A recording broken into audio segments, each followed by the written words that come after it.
छत्रपती शिवाजी महाराज राजस्व अभियान महाराजस्व अभियान शासनाने नुकतंच जाहीर केलेलं आहे टप्पा क्रमांक 1. आपण महाराजस्व अभियान जे आहे ते मागच्या 20 वर्षापासून दरवर्षी साजरे करतो, परंतु यावर्षी शासनाने त्यांना आदरणीय छत्रपती शिवाजी महाराजांचे नाव देऊन या योजनेला राबवण्याचं नियोजित केलेलं आहे. त्याप्रमाणे ही योजना छत्रपती शिवाजी महाराजस्व अभियान या नावाने आता माननीय महसूल मंत्री महोदयांनी डिक्लेअर केलेली आहे. या योजनेमध्ये ज्या काही सेवा आहेत, महसूल विभागातर्फे विविध सेवा दिल्या जातात, इतर विभागांच्या मदतीने या सेवा दिल्या जातात आणि त्यांची शिबिरं आपण घेतो.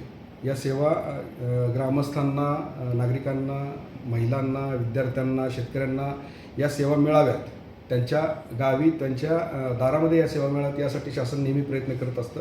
या प्रयत्नाचाच एक भाग म्हणून हा महाराजस्व अभियानमध्ये आपण शिबिरं घेणार आहोत. त्याकरिता यावेळी शासनानेच काही तारखा डिक्लेअर केलेल्या आहेत. 7 मार्च, 14 मार्च, 25 मार्च, 10 एप्रिल, 17 एप्रिल, 8 मे आणि 15 मे. आपल्याकडे 5 मंडळं आहेत आणि एक नगरपंचायत आहे आणि एक नगरपालिका आहे. असं आपण 7 ठिकाणी या तारखांना आपण शिबिरं घेणार आहोत.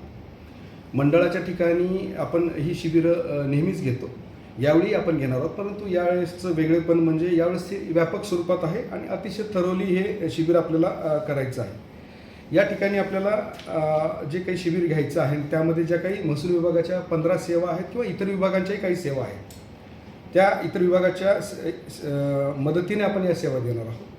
त्या सेवा म्हणजे जे काही आता मुळात महसूल विभागाच्या मी काही सेवा सांगतो, ज्या शिबिरामध्ये आपल्याला त्याचं लाभार्थ्यांना द्यायचं आहे, नागरिकांना द्यायचं आहे.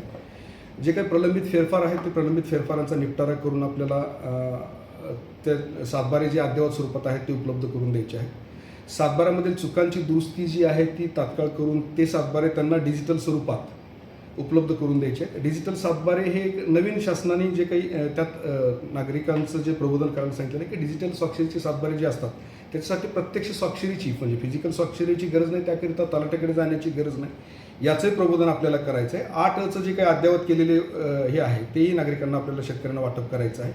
त्याचप्रमाणे विद्यार्थ्यांना उत्पन्नाचे दाखले असतील, रहिवासी दाखले असतील, जातीचे दाखले असतील, नॉन क्रिमिलियर आहे, ह्या सगळ्या सेवा आपण शाळांमध्ये कॅम्पेन घेऊन शाळांच्या माध्यमातून फॉर्म भरून घेऊन आपण या शिबिरांमध्ये वाटप करणार आहोत.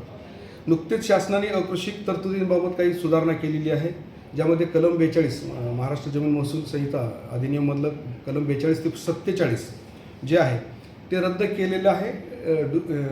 म्हणजे ईज ऑफ डुईंग बिझनेसमध्ये ह्या गोष्टी थोड्याशा नागरिकांना, ज्यांना डेव्हलपमेंट करायची आहे, ज्यांना जमिनीच्या संदर्भाने विकास करायचा आहे, त्यांना अडचणी येत होत्या.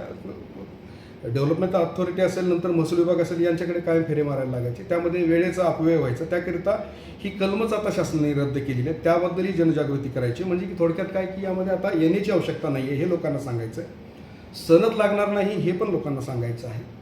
म्हणजे मान्य जिल्हाधिकाऱ्यांची परवानगी अकृषिकची घेण्याची आवश्यकता नाही हे पण याबद्दलही प्रबोधन करायचं आहे.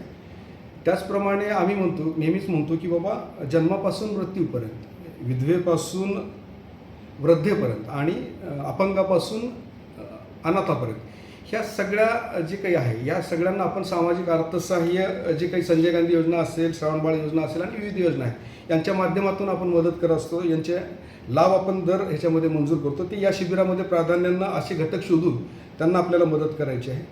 विद्यार्थ्यांना दाखले वाटप करण्याचं मी यापूर्वी सांगितलं की शाळांमध्ये आपण याची सर्व पूर्वतयारी करणार आहोत आणि विद्यार्थ्यांना देखील आपण दाखले वाटप शाळेतच करणार आहोत. तुकडेबंदीच्या संदर्भाने जे काही 1965 पासूनचे जे काही व्यवहार कागदावरती आले नाहीत, म्हणजे सातबाऱ्यावरती आले नाहीत, असे तुकडेबंदीचे व्यवहार आपल्याला नियमित करायचे आहेत. म्हणजे की त्यांना कब्जेदार सध्या घ्यायचे, ते इतर अधिकारात असतील किंवा ॲग्रीमेंट टू सेल असेल किंवा साधं आपलं MOU करून ठेवलेलं असेल, त्यावेळेस तुकडेबंदीमध्ये जाचकाठी होत्या. ह्या सगळ्या आता शासनाने शिथिल केलेल्या आहेत. याच्याबद्दलही आपल्याला जनजागृती करायची आणि याच्यावरती काम करायचं आणि शिबिरामध्ये हे सातबारे आपल्याला वाटप करायचे आहेत. पाणंद रस्त्याच्या संदर्भाने माननीय महसूल मंत्री महोदय खूप पूर्वीपासून म्हणजे सुरुवातीपासूनच आग्रही आहेत की शेतरस्ते असतील, शिवरस्ते असतील, पाणंद रस्ते असतील, हे अतिक्रमणमुक्त करून त्याला नंबर देऊन ही नकाशावरती घेऊन यांना ज्या सर्वे नंबरमधून जातात अशा सर्वे नंबरच्या सर्व सातबाऱ्यावरती या पाणंद रस्त्याच्या, शिवरस्त्याच्या किंवा शेतरस्त्यांच्या नोंदी आपल्याला करायच्या आहेत, त्या अतिक्रमणमुक्त करायच्या आहेत. त्याचं मजबूतीकरण करण्यासाठी आपल्याला NGOच्या माध्यमातून असेल, CSRच्या माध्यमातून असेल ते प्रयत्न करायचा आहे. घरांसाठी पट्टे वाटप करण्याचं माननीय प्रांत महोदयांच्या अधिकारामध्ये एक ह्या शिबिरामध्ये आपल्याला प्रयत्न करायचा आहे. त्याचप्रमाणे शासनाचे जे फ्लॅगशिप प्रोग्राम आहेत, ॲग्रिस्टॅक योजना आहे, PM किसान नोंदणी आहे, किंवा कजाप जे करतो आपण, शासकीय भूसंपादन झाल्यानंतर त्या सातबाऱ्यातनं ते क्षेत्र कमी होऊन शासनाच्या नावे लागलं पाहिजे, हे सर्व करून हे दप्तर अद्ययावत करून त्याचे सातबारे आपल्याला त्या शेतकऱ्याला, त्या लाभार्थ्याला आपल्याला प्रोव्हाइड करायचे. साधारणतः अशी व्यापक स्वरूपात ही महाराजस्व अभियान आपण राबवणार आहोत. त्याकरता आज आपण सकाळीच सरपंच परिषद घेतली.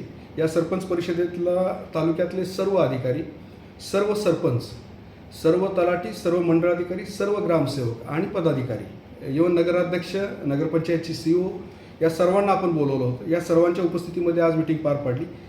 या योजनेची व्यापक स्वरूपात प्रसिद्धी करावी किंवा हे तळागाळातल्या लोकांपर्यंत ही शासनाची योजना पोहोचवावी की अशा प्रकारची शिबिरं होणार आहेत आपल्या तालुक्यामध्ये. या संदर्भाने जनजागृती करावी याची विनंती, याची सूचना या सर्वांना करण्यात आली. आणि ती सभा झाल्यानंतर या संदर्भाने मिटिंग घेऊन या पद्धतीच्या सर्व सूचना आम्ही सर्व यंत्रणेला आता दिलेल्या आहेत. धन्यवाद.